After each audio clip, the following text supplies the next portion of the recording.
अब भगवान विष्णु को आदि शक्ति जगदम्बा जो बता रहे हैं कि यह मन क्या है और यह दुनिया का मालिक कौन है, यह दुनिया का कर्ता धर्ता पुरुष कौन है, वही माता आदि शक्ति जगदम्बा भगवान विष्णु को अपनी गोद में बैठाकर और लाड़ प्यार से यह ज्ञान की बातें बता रहे हैं। तो आप लोग इस कथा को पूरा सुने, तभी आप लोग को कुछ समझ में आएगा। और इस चैनल को सब्सक्राइब जरूर कर दें, यही आपसे अनुरोध विनम्र निवेदन है। आद्या माता ने कहा कि बाहरी दुनिया से ध्यान हटाकर अंतर्मुखी हो जाओ और अपनी सुरति एवं दृष्टि को पलटकर भ्रुकुटी के मध्य आज्ञा चक्र में या हृदय के शून्य में ज्योति को देखो, जहाँ झिलमिल ज्योति झिलमिलाती झालर सी प्रकाशित होती है। विष्णु ने अपने श्वास को फिराकर घुमाकर भीतर आकाश की ओर दोहराया और आकाश मार्ग में ध्यान लगाया। जैसा आदि शक्ति जगदम्बा ने समझाया, वैसे ही विष्णु ने मन में ध्यान लगाया। पेठी गुफा ध्यान किन्हो श्वास स्वयं लाइके, पवन धुंधा दियो जब ते गगन गज्यो आय के, बाजा सुनत तब मगन भय पुनि किन्न मन कस ख्याल हो, शून्य सफेद सब्ज लाल दिखाए रंग जंगाल हो। विष्णु ने हृदय गुफा में प्रवेश कर ध्यान लगाया। ध्यान प्रक्रिया में उसने पहले अपने श्वास का संयम प्राणायाम विधि से क्रिया कुंभक स्थिति में जब उसने श्वास को रोक दिया तो श्वास ऊपर उठकर ध्यान के केंद्र एवं शून्य में आया। वहां उसने अनहद नाद की गर्जना हुई। तब अनहद बाजा की ध्वनि सुनते ही विष्णु प्रसन्न हो गए। फिर मन ने कैसे अनूठे भाव का खेल किया। उसने श्याम सफेद पीला हरा और लाल रंग दिखाकर अनेक मिश्रित रंग दिखाए। जिन 5 तत्वों के संयोग से यह शरीर का वर्णन हुआ है, उन्हीं 5 तत्वों का क्रमण पृथ्वी पीला, पानी सफेद, अग्नि लाल, आयु हरा और आकाश श्याम, यह 5 रंग है जो ध्यान साधना करने पर दिखाई देते हैं। ते ही पीछे धर्मदास मन मुनि आप दिखाऊ, किन ज्योति पारख देखू विष्णु हर्ष भयो। सदगुरु कबीर साहब कहते कि हे धर्मदास, उनके बाद फिर मन ने अपने आप को दिखाया, जो ज्योति प्रकाश किया उसने देखकर विष्णु प्रसन्न हो गए। माता ही नायोशिष बहु अधीन पुनि विष्णु भा, मैं देखा जगदीश हे जननी प्रसाद तब। विष्णु ने माता आद्या को शीश नवाया, फिर विष्णु माता आद्या के अधीन हो गए। विष्णु ने नम्रता पूर्वक कहा कि हे माता, तुम्हारी कृपा से मैंने जगत के ईश्वर को देखा। धर्मदास जी सतगुरु कबीर साहब से कहते हैं, धर्मदास गही टेके पाया, हे साहेब एक संशय आया, कन्या माँ का ध्यान बतावा, सोय सकल जीव भरमाया। धर्मदास जी सतगुरु कबीर साहब के चरणों में माथा टेककर विनती पूर्वक कहा कि हे साहेब, मेरे भीतर एक भ्रम उत्पन्न हुआ है। कन्या अष्टांगिनी के मन का ध्यान बताया, उससे तो यह समस्त जीव भरमाया गया है, यानी भ्रम में पड़ गया है। सतगुरु कबीर साहब धर्मदास जी को बताते हैं, धर्मदास यह काल स्वभाव, अपुरुष भेद विष्णु नहीं पाऊ, कामनी की यह देखहु बाजी, अमृत गोय दियो विष साजी।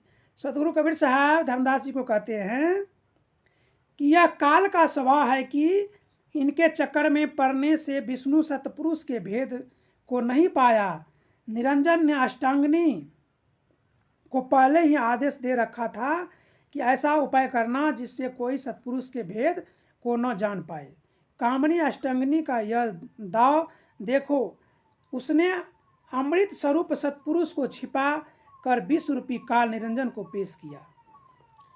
यानी आदि शक्ति जगदम्बा को धर्मराज निरंजन ने बोला था कि हे जगत जननी आदि शक्ति, तुम इस संसार में सत्पुरुष के नाम को छिपा लेना और मेरा नाम और अपना नाम इस दुनिया में प्रकट कर देना। यानी अमृत को छिपा लेना और विष को इस दुनिया में फैला देना, और उसी में यह जीव सब भ्रम में डूबा रहेगा और नाना दुख भोगते रहेगा। यही तो काल निरंजन की चाल है, यही तो काल की चाल है। और संसार के तमाम लोग इसी काल के पूजा में लगे हुए हैं। यह संसार में काल की तो पूजा हो रही है। धर्मराज निरंजन काल है और उनका बेटा ब्रह्मा विष्णु महेश त्रिदेव शाखा है, और वह आदि शक्ति जगदम्बा ने अपने माया जाल को धर्मराज काल के कहे अनुसार फैलाया है, और वह जीव को सबको ये भ्रम में डाला है और परमपिता परमात्मा के नाम को छिपा दिया गया है।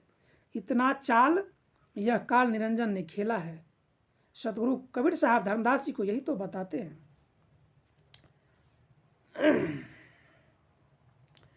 ज्योति काल दूजा नहीं जानहूँ, निरखी धर्म सत्य ही उर आनहूँ। प्रगट सो तो ही कहो समझाई, धर्मदास परखू चितलाई। जिस ज्योति का ध्यान अष्टंगिनी माता ने बताया, उस ज्योति से काल निरंजन को दूसरा न समझो। हे धर्मदास, इसे सत्य मानकर अपने हृदय में धारण करे। मैं तुम्हें उसे प्रत्यक्ष रूप से समझाकर कहता हूँ, तुम अपना चित्त मन लगाकर समझो।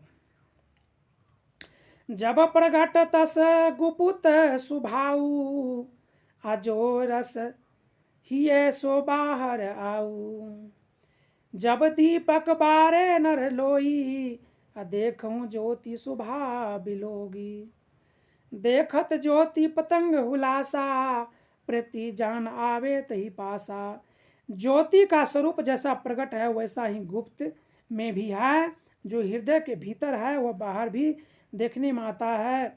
जब कोई मनुष्य दीपक जलाता है तो उस ज्योति के भाव स्वभाव को देखो और निर्णय करो। उस ज्योति को देखकर पतंग बहुत खुश होता है, वह मोहबस अपना भला जानकर उसके पास आता है।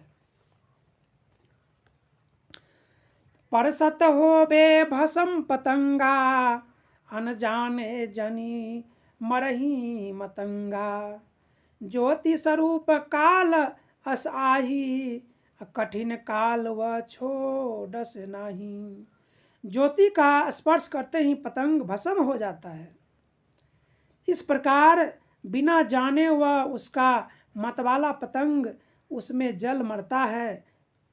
ज्योति स्वरूप काल निरंजन भी ऐसा ही है। जो उसके चक्कर में आ जाता है वह क्रूर काल उसे छोड़ता नहीं है।